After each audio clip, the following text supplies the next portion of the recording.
So let's talk about Domain 6, Security Assessment and Testing. Or you may hear it designing, performing, and analyzing security testing. So some key areas we're going to talk about. Assessment and test strategies, security control testing, collect security process data, analyze and report test outputs, and conduct or facilitate internal and/or third-party audits. So a lot of things we've talked about so far. So we're going to do a quick review here of some of these key areas. So first off, assessment and test strategies. When it comes to assessment and testing out your security strategies of what you have in your organization, what is it that you do when it comes to your security strategies compared to what this other company or this other organization does? Are you better prepared? Are you not as prepared? Are you pretty equal? Things we need to think about. How do we get prepared? Like, we could look at the industry standards, see what everybody else is doing. There's nothing wrong with that, to see what a company does. Sometimes you can ask. Sometimes that information may not be quite as shared because they don't want you to know what they've done to lower their attack surface necessarily, because that may introduce vulnerabilities. And they may be thinking, well, you're social engineering me or whatever. But if you have peers, colleagues in the industry, which a lot of us do, right? I mean, we get to know people, we learn people. We ask them what they do. Just talk casually. You have to, oh, I need a checklist of everything you have because I need to mirror everything you're doing because you have a great security posture. Well, you don't know that for sure, but look at the industry standards. See what the guidelines, recommendations they have or what they do for their security strategies. Obviously, we're going to follow laws and regulations. If we are regulated to follow a specific security strategy, we need to make sure we're doing that, like HIPAA, the financial laws, the personal information like healthcare. I mentioned HIPAA, but there are laws and regulations that we're going to have to follow. Now, some, like my small office, home office, right? I don't have those types of laws and regulations I have to follow. Computer crime laws and things like that. Normal laws, yes, but I don't have specific laws for my specific type of business. We need to evaluate test plans. We're going to have a test plan of our security strategies. Evaluate that and the procedures that are going to be applied during development, any operational testing that we have for our security strategies. Work with vendors, work with resellers. Again, that kind of goes back to the industry standards. If you can work with vendors and resellers on security controls and security strategies and security standards that are in the field nowadays, you can get some good feedback. Yes, you may have to pay them for their opinions or suggestions or recommendations. They may come in and help you do security audits and let you know best practices for security strategies to keep you more secure. Work in a team to design and develop your strategies. Don't put the onus all on you. I'm sure you are very intelligent, right? You're taking a very high-level course right now, but you don't need all that pressure on you. If, you are the only one, if you're the IT team by yourself and now you're in charge of security, yes, a lot of it's going to fall on you, but you need a team, at least one other person, a soundboard, bounce ideas off of, get their opinion. If you don't have that, this is when you may need to reach out to vendors, reach out to those peers, get those industry standards again. So it's not all on you. I don't know how else to really word that, but get you a team to help you design and develop out those security strategies for your organization. So some of that security control testing we can do. Now, the first one, and probably one that's extremely popular, I guess I can say, is a vulnerability assessment. We know vulnerabilities are what? What's another name for vulnerabilities? That's right, a weakness. So we can do a weakness assessment to see where our weaknesses are inside of our organization. Now, those weaknesses could be in our network. Those weaknesses could be on our systems. Those weaknesses could be in our applications, could be in our policies. But we have to do a vulnerability assessment to find those weaknesses. And there's different ways we can do vulnerability assessments, like for policies and for procedures. We could, ask people, do you know what this policy is? Can you explain the procedures to me? Go through and see what people know about the policies. If you have a policy that says, do not click on email link or links inside of emails from individuals you don't know, or from individuals outside the company, or don't click on links in emails at all, and then you turn around and formulate a pretend phishing email with a hyperlink in the email, and you blast it out to the company. And now 50% of your people click on that link because you have email tracking in there. You can go back and say, well, that's a huge vulnerability right there, because the vulnerability is they need training and awareness, and they also need training and follow-up awareness on our policy. Do they even know that that's our policy? Much less just the wrong thing to do, but now they're not even following policy. We can do a vulnerability assessment with automated tools as well. And what I mean by automated is they go out and do the scans on their own. You have to configure it a little bit. It's not like you take it out of the box and turn it loose. But you install applications like Nessus, GFI LandGuard, OpenVAS, Saint, Retina, and there's hundreds of them out there. But and I just listed out a couple that I could think of off the top of my head. But they're very popular. All right, Nessus is probably one of the most popular ones out there. But it's enterprise level scanning, and you install it and you can scan your network and your systems, your servers, your websites, your web applications for vulnerabilities. It will go through and try to see where any weaknesses are inside of your system. And it will tell you, it will give you a detailed report on what vulnerabilities that it found. And I'm thinking last time I checked, Nessus did about 70,000 different vulnerabilities, or give or take. A GFI LandGuard is actually built off of Nessus because Nessus used to be free. It's not anymore. GFI LandGuard is. Let me backtrack just for a second. Nessus does have a free copy you can use at home, but it has limitations on what it can do as far as the number of IPs, number of devices you can actually scan. So they're always updating these vulnerability scanners as well, because new weaknesses come out, right? So they take these updates and they will implement them, and then you need to do periodic vulnerability assessments. It's not like, you start a company, you run a vulnerability scan, and you think, okay, we're good. Look at that. We don't have any weaknesses. But next quarter, you may. Next year, you will. In 5 years, you're already exploited, and you may not know it. So vulnerability scans are super important. And you need to have a rotation. You need to have a plan in place of when you're going to do these scans, who's going to do them, where the results are going to be, how you're going to report them, so on and so forth. Do your vulnerability scans. Now, if you need to take it one step further, let's say we need to scan for vulnerabilities. We're looking for these weaknesses, but now we want to see how far we can exploit these weaknesses.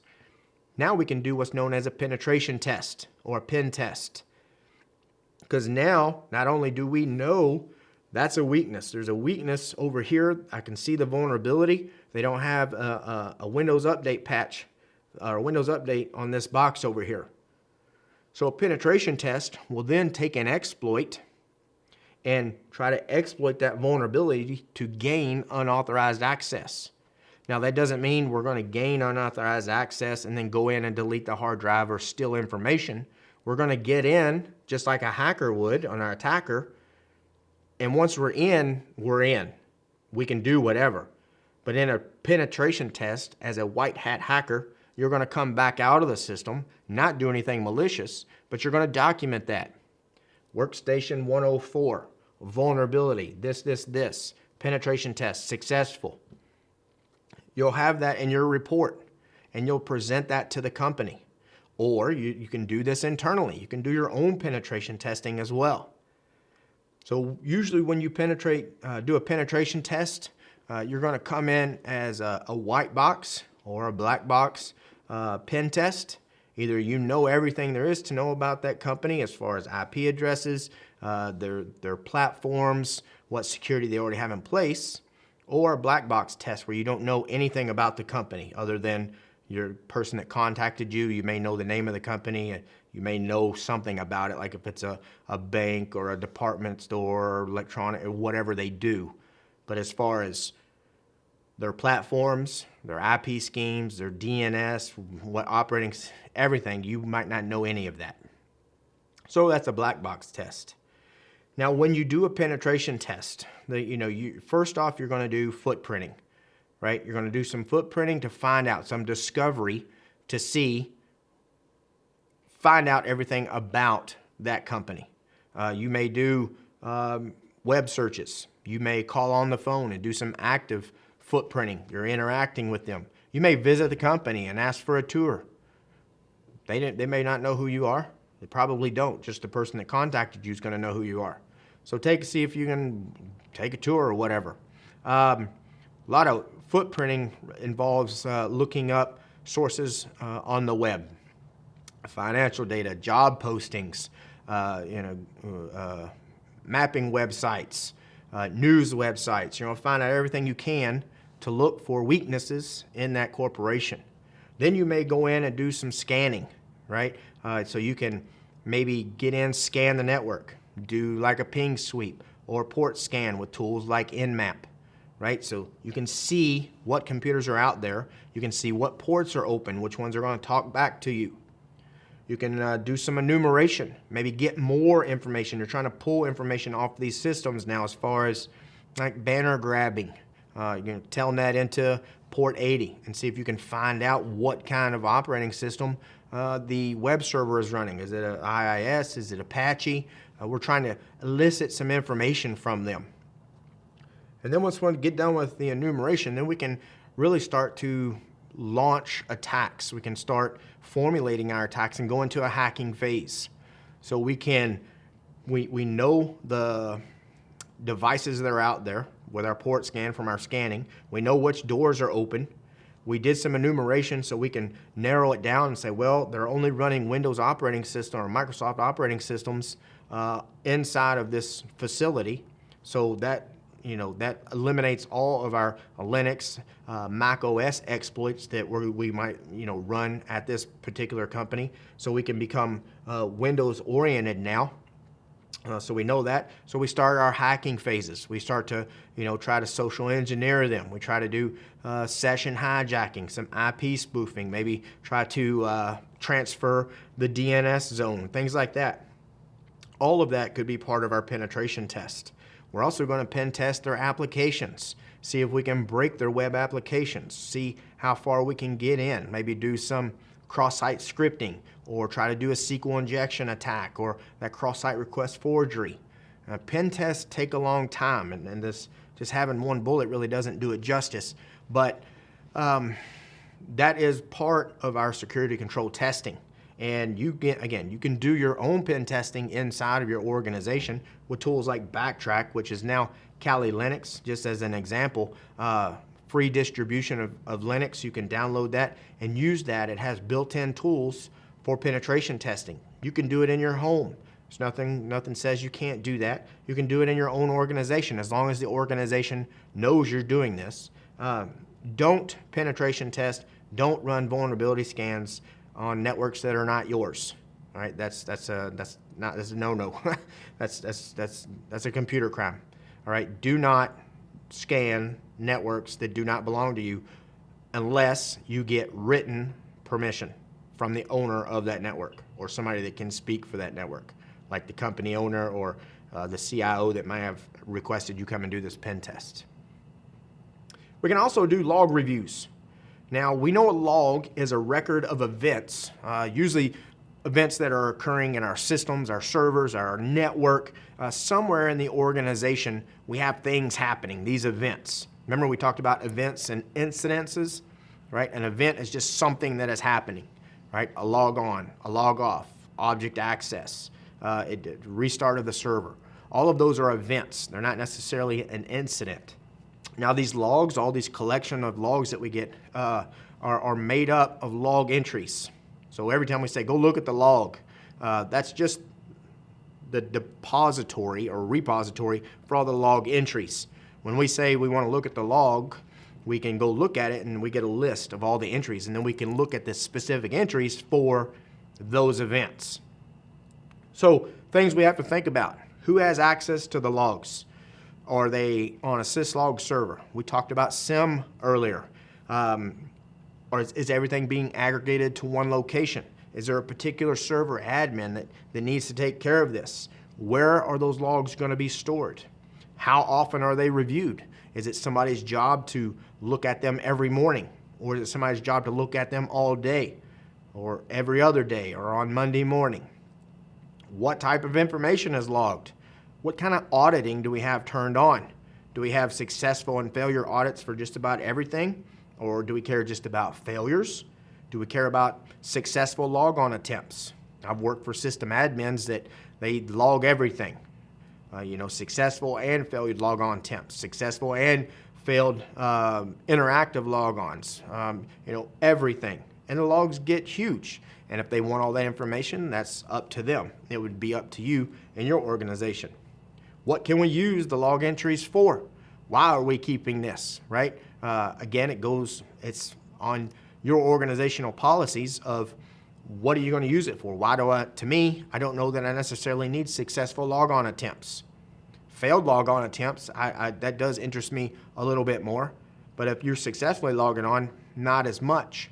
However, we could use that for, say, accountability and auditing, or if we have that auditing turned on and there is a breach, now I know who logged on that system. So again, you'd have to go in and see and analyze the risks and find out what it is you want to put in your audit logs.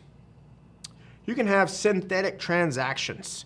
So this is, if you think about like web applications, right? You may have developers, they create you a web application and they stick it out there on the web server.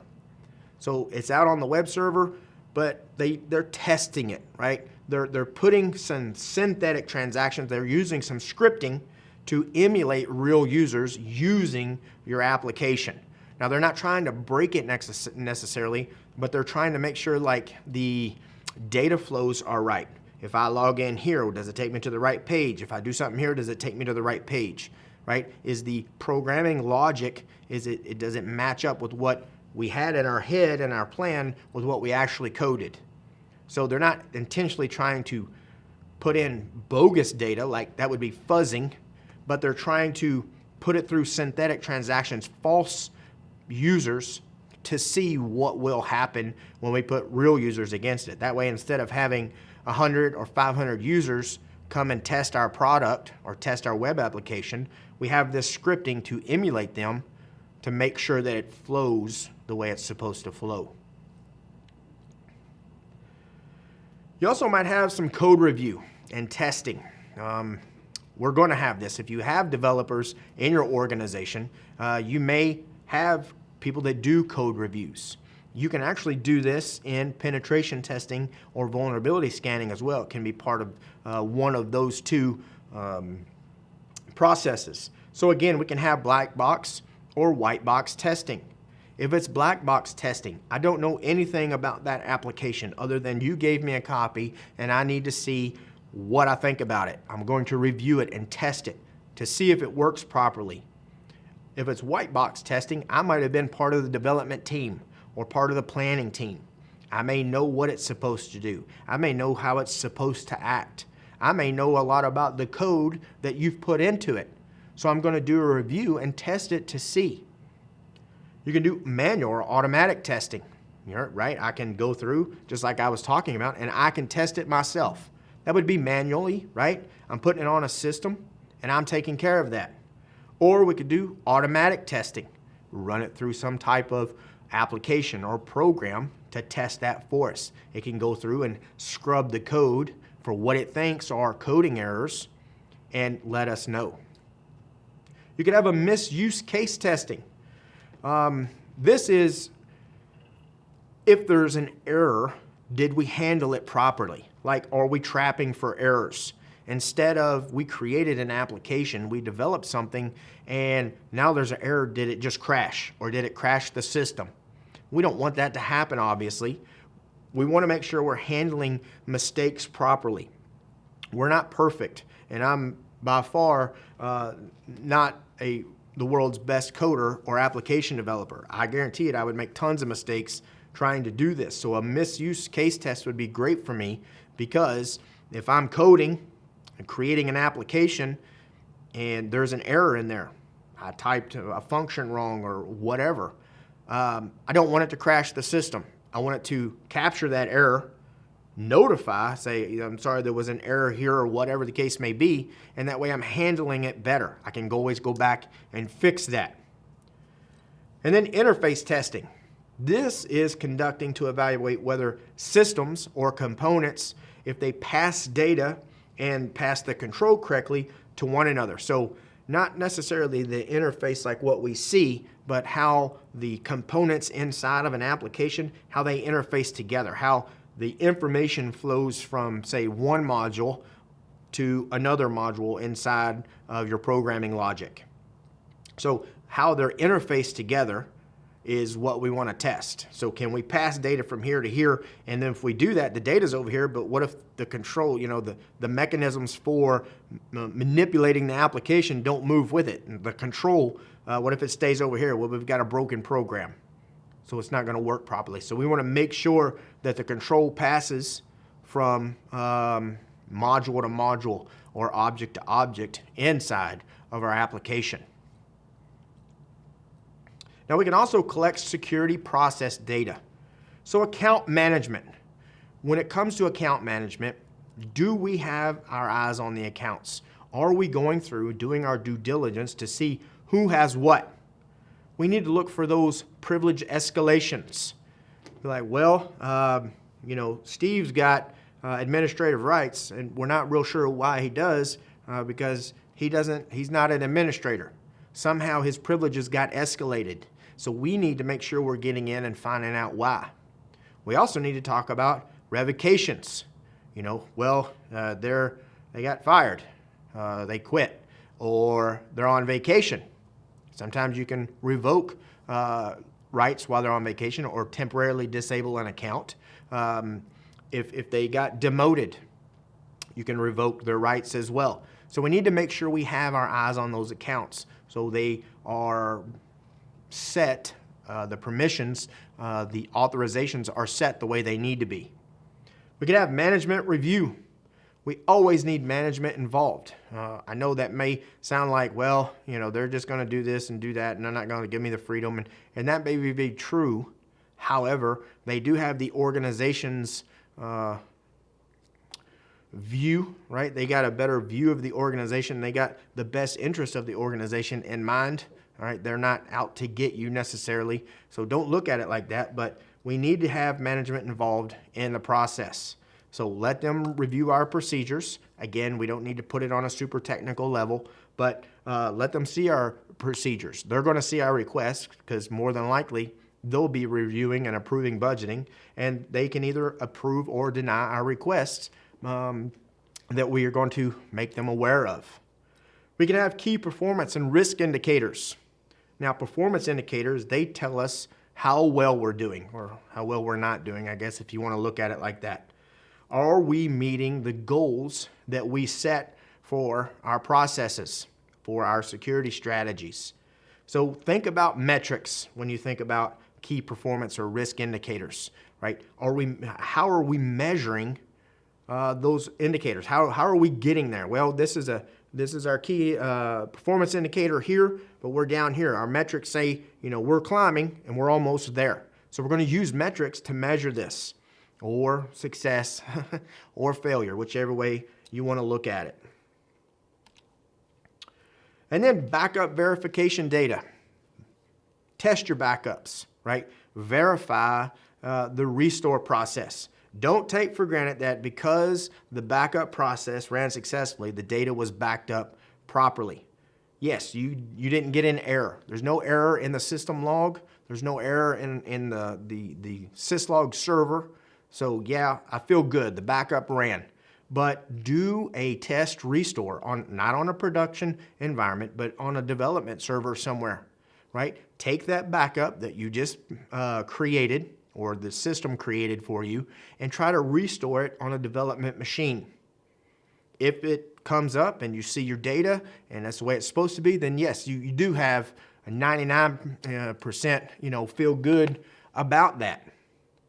But until you test it, yeah, you're taking that computer and that procedure, that system, you're taking their word for it if they're speaking to you, right? You're taking whatever it's saying in that log that it ran successfully, but it may be copying blank data. Till you do that restore, till you verify that backup, you're never really going to know. And then training and awareness. Get people trained up. I've mentioned this in every domain up until this point of training and user awareness. Have a well-written, understandable policies in place that outline our procedures for our organizational staff.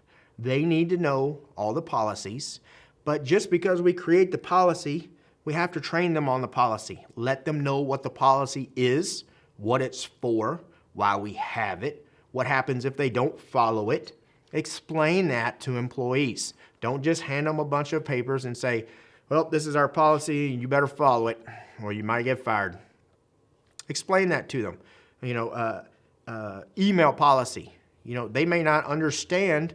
It says complexity requirements, or our password policy states that all passphrases have to have complexity requirements. But then you don't give an example, or you don't explain that. Some people may not understand that. A lot of people are not technical folks, and you may be thinking, that's not real technical there, man. And you may be right for us, but if you think about somebody that's not very technical, or they just use computers to do their job and they don't really care about that much about them, they may not know what complexity requirements are. They might think, well, it's got to be really long. So explain. We have to train them. Explain what's going on. We can analyze and report test outputs. So once our assessments are completed, we've done our assessments, we've seen what's going on, we want to analyze the outputs to make sure the metrics are where we need them. Are we reaching where we're supposed to be reaching? Are we getting to those key performance indicators, or do we have some risk indicators that says, wait a minute, we've got some problems coming down the road. We foresee these problems. So we have to analyze the outputs to make sure we're going down the road that we need to be going down. So are we meeting our stated goals for security posture? Because again, we want to stay small, lower that attack surface, harden our systems. We want to be secure. We have to analyze the metrics, the outputs, to see where we are. And we might have to report the outputs to everyone or anyone requiring access to them, like team leads, right? If we're doing this reporting for them, we're going to have to give it to a team lead. Executive teams, upper management perhaps, maybe the public. We might have to notify the public, our stakeholders, of what's going on inside of our organization. We can conduct internal or facilitate some third-party audit. Now, conducting internal audits, we want to do that on a regular basis. And when I say regular, I don't mean daily or weekly, maybe quarterly, twice a year, maybe once a year, whatever fits your company's policies or your organizational policies. But we want to make sure we're keeping in line with our stated security goals. Just because we're doing an audit, that doesn't mean we just go way out in left field somewhere with what we're trying to check. We have security goals. We have purposes for doing this. When we do this audit, we're going to maintain and follow those security goals. We're going to look at our policies. Is everybody following policies and procedures? The policies and procedures we have may affect access control, password policies, user acceptable usage policies. Do we have people doing social media when they're supposed to be working, for example? Right? Are they taking too many breaks? Is somebody using the back door when they're only supposed to be coming in and out the front door? Access control. We talked about the escalation of privileges. All of this stuff we're going to go through and audit. All right. Now, audits, they do take a while. So plan accordingly. It's not something you just come in one morning and think I'm going to do an audit today. All right. Now, if you're going to do a specific audit on say a specific web application, that may be something you can do off the cuff like that. Be like, well, we've been running into some problems. I'm going to audit this and find out if everything is in place the way it's supposed to be. But as far as auditing your policies and procedures, that may take you more than a day. We can also have third-party audits. We can get another perspective, if you will, or if we're required by law to do so. You may have to have a third party come in because of the way your organization operates.